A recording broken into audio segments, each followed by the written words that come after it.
This week we decided to do something a little special. We want to honor our veterans, those who have served or who are serving, to keep us all free. And we decided to do that by telling you the story of one special ship. And that's a story that begins at the Port of Brownsville.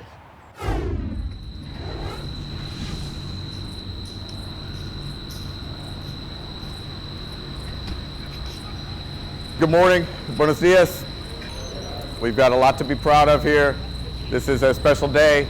This is going to be our 7th month of no accidents, no injuries here at the facility. I'm proud to lead 192 of the hardest working people that I've ever met in my entire life. We cannot do this work without them. They are what makes it happen out there. You know, we've all signed the sheet over there to make sure everybody understands that safety is the most important thing. You know, we got to make sure that it's safe, make sure you guys go home every day, don't get hurt here. It's how they celebrate sunrise here in Brownsville every morning.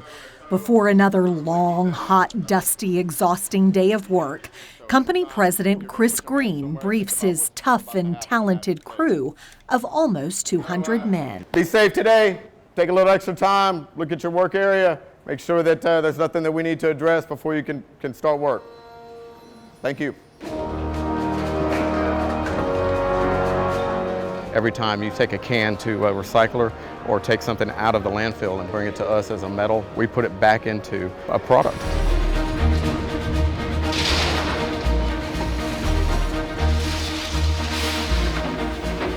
There is no other team like this in the world. We have built a team here that can recycle anything. You know, we're out in the South Texas heat every day. It takes a certain type of person. These guys have a lot of pride and take a whole lot of pride in what we do here. What they do here is separate, shred, shear, shrink, shake, sling, and slice through thousands of tons of metal every day. Walking through the scrapyard with Chris and his metal mentor Bob Berry, we witness the immense strength of machines that resemble prehistoric reptiles, ripping and crushing and cutting without limit. But there is patriotic purpose in this violent show of force. There are no size limits with the materials that we can recycle.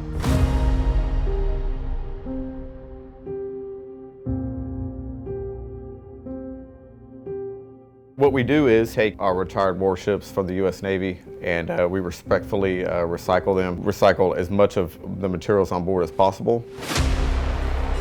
Of course, we have a good plan, and it takes a lot of planning and a lot of experience in doing this. We've been here at International Shipbreaking since 1995, and we've got a really experienced crew that know how to do this safely, and we have a good plan for how to cut her and how to take her apart. Whenever we do a project, we always have a little session where we talk about the ship, what she's done previously, and then at the end of each project, of course, before we remove the last piece, we have a moment of silence where all of our employees stop work completely, and we have a moment that honors the men and women that served on board these ships. Here at International Shipbreaking, we recycled over 130 ships total. The USS Constellation, USS Ranger, and the USS Independence have all been recycled here at International Shipbreaking. The helicopter carrier, which was the Iwo Jima, the Saipan, we did the Vincennes. We're providing a service to the Navy that is going to be, I believe, invaluable in the future. It's something that's hard to wrap your mind around. Huge U.S. Navy warships retired from the fleet are towed here to the Port of Brownsville for their final resting place, to be carefully dismantled piece by piece from the mast to the last until there's absolutely nothing left. We recycle 98% of all of the weight of the aircraft carrier goes back into recyclable materials. These ships are built better than any ship that's ever been built. Each ship is special. You know, the people that served on board, they put their lives in the hands of this ship.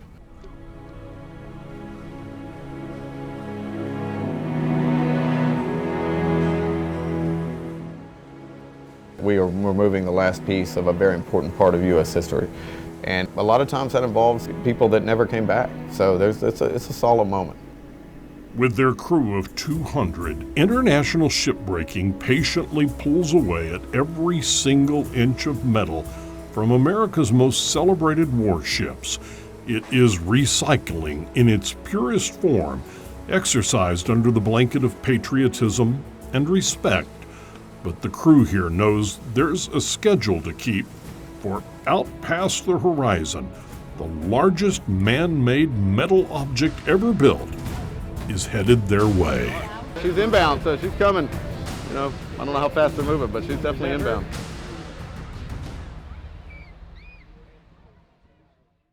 Coming up next, the final voyage of the USS Kitty Hawk. Stay with us for this very special story.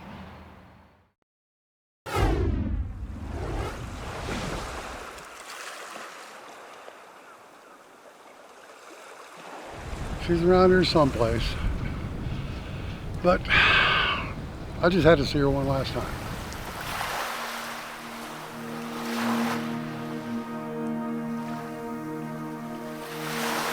Every sunrise at South Padre Island is greeted by a towering presence, a solemn symbol of the treacherous risk of the open sea.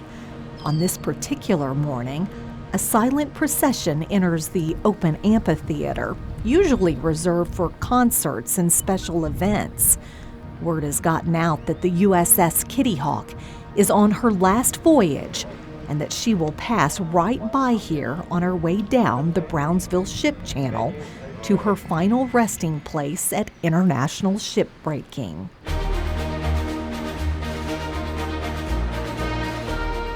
Back in the day, it was the most dangerous 4.5 acres in the world during flight operations.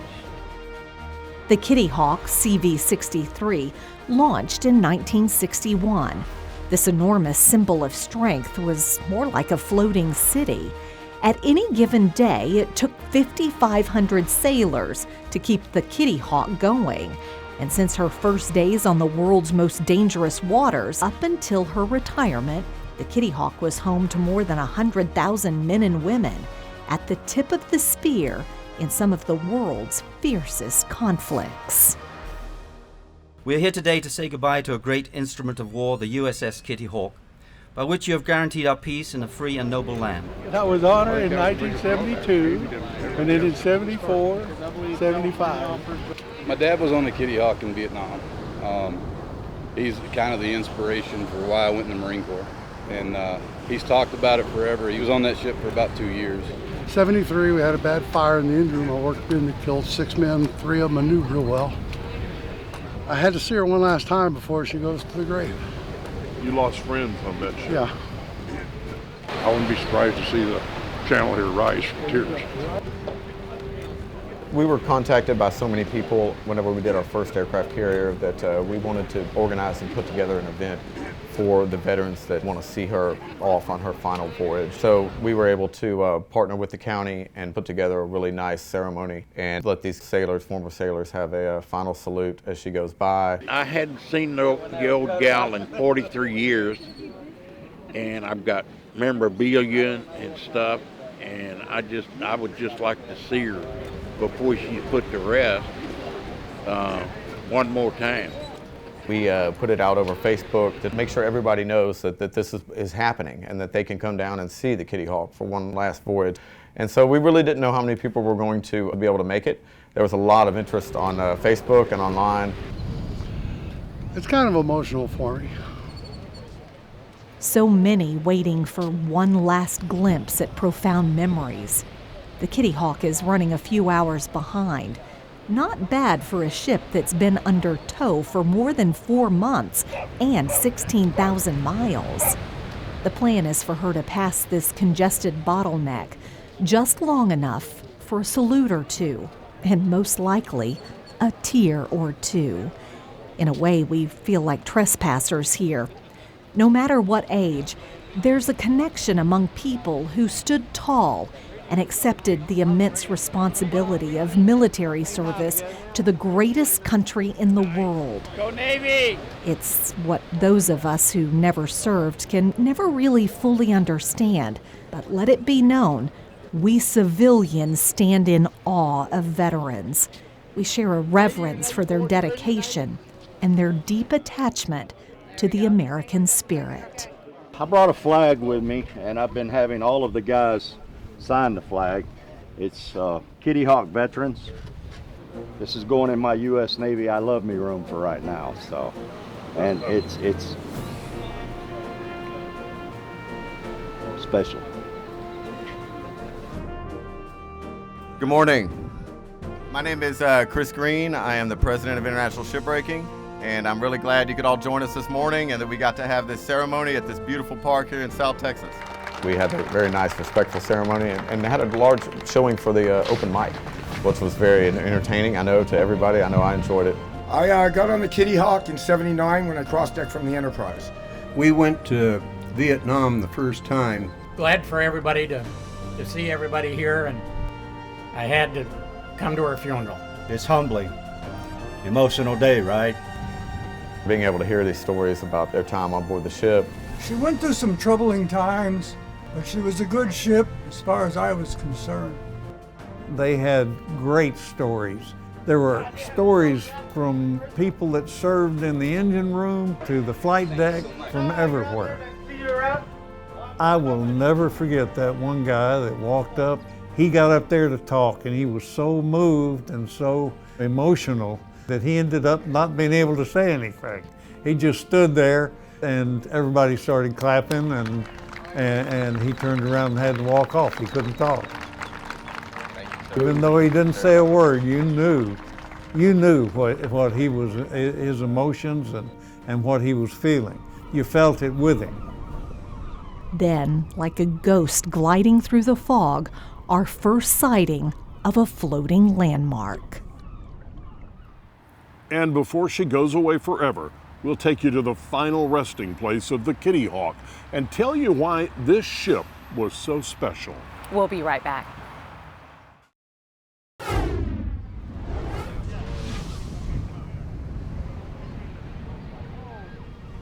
A wall of people crowd the shoreline at the southern tip of South Padre Island to get one last look at the aircraft carrier USS Kitty Hawk, slated to pass by here as she is towed to her final resting place. There's going to be a lot of photos taken today.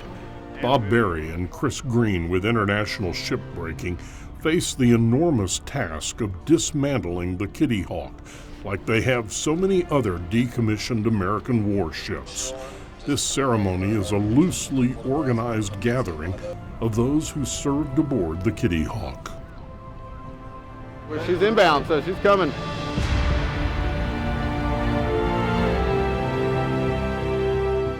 She's coming up on the horizon, and you're seeing it through the haze in the atmosphere.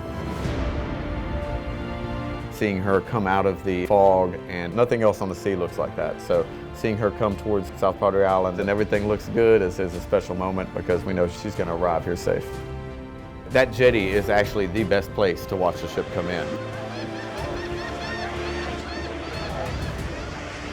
One of the first things they did as she was coming in was everybody standing up and getting a photo with the ship in the background coming up the channel and through the jetties. Everybody was taking photo and video of that. Those guys were back there when they were 20 and 21 and 25-year-old sailors looking at the ship they served on. Some of them stood at attention, which they probably hadn't done in many years. Oh yeah, that's good. And now as she passes out, please ask everybody to have a moment of silence to honor all those that served on board and all those that never came home.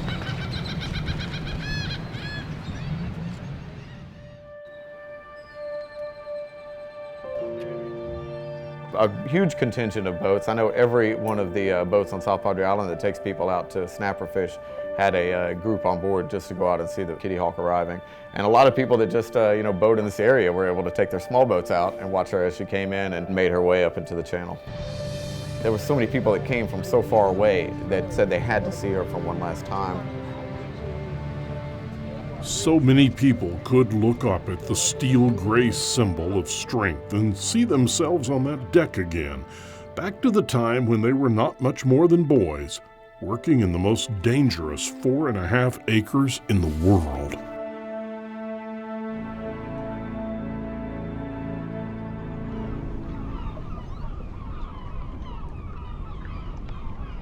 just seeing her safely arriving here after the long journey, 16,000 nautical miles, was a special moment for me. It's an overwhelming sense of nostalgia and just awe in this unbelievable piece of engineering. This is a huge ship. It's a city, a floating city. So this is the hangar, the main deck of the USS Kitty Hawk. 60,000 tons, about 1,100 feet long. She's beautiful and an engineering masterpiece. So it's an honor to be able to be the one that recycles this ship. It's a special ship. Even now, after all these years, I look in there and I look around and just amazed at how big it is. And I sit around in awe at what I'm seeing. It's like walking in a treasure cave of memories. Once we got her here, it was such a good feeling to be here and safe after being on the open ocean under tow for so long, and having her tied up and secure here at our yard was probably one of the best feelings I've had since I started my job here. Woo! Look at that. Yeah, this is pretty amazing. This is where you get the good view. One guy described this as being the most dangerous, 4.5 acres anywhere? Yes, I can imagine. You can see on the side of the island there, it says beware of jet blast, props and rotors. So there's a certain way everything had to happen on this deck, and if it didn't happen that way, I'm sure people got hurt. Once again, we are but trespassers, intruders into someone else's memories. To be clear, all efforts to turn the Kitty Hawk into a museum were explored and eventually exhausted. But you have to think, in every square inch of this massive vessel, there are sights, sounds, and smells of a long time ago. We literally have thousands of people call on each of these ships. They served on the ship and they want something from the ship. Even if it's that piece of steel right there with the name of the ship engraved on it. And we make coins. This is copper from Constellation. This is the one that I like. Top Gun, this was the Ranger. And this is brass from the Ranger. She's special. It's home, where we grew up. She's got a spirit. She has a soul. She does. We can't really express what we feel for these people and these ships. There's an amazing life cycle that is coming to a finish when that ship comes up this channel. And it should be respect. The final resting place for so many American warships, where a force of 200 men will peel away the layers of the Kitty Hawk. For 48 years, she carried and cradled so many young Americans, protecting not just our freedoms, but our very survival. Those who served aboard this silent steel monument represent, in a way, all who once took the oath and stood for something greater than themselves. We leave the Kitty Hawk in awe of what she accomplished, and in awe of those who served. This is something that we do with honor, and this ship has protected us for many years, and so she deserves a respectful final resting place. It's a circle of life, and that ship is the best of our world and best of our country.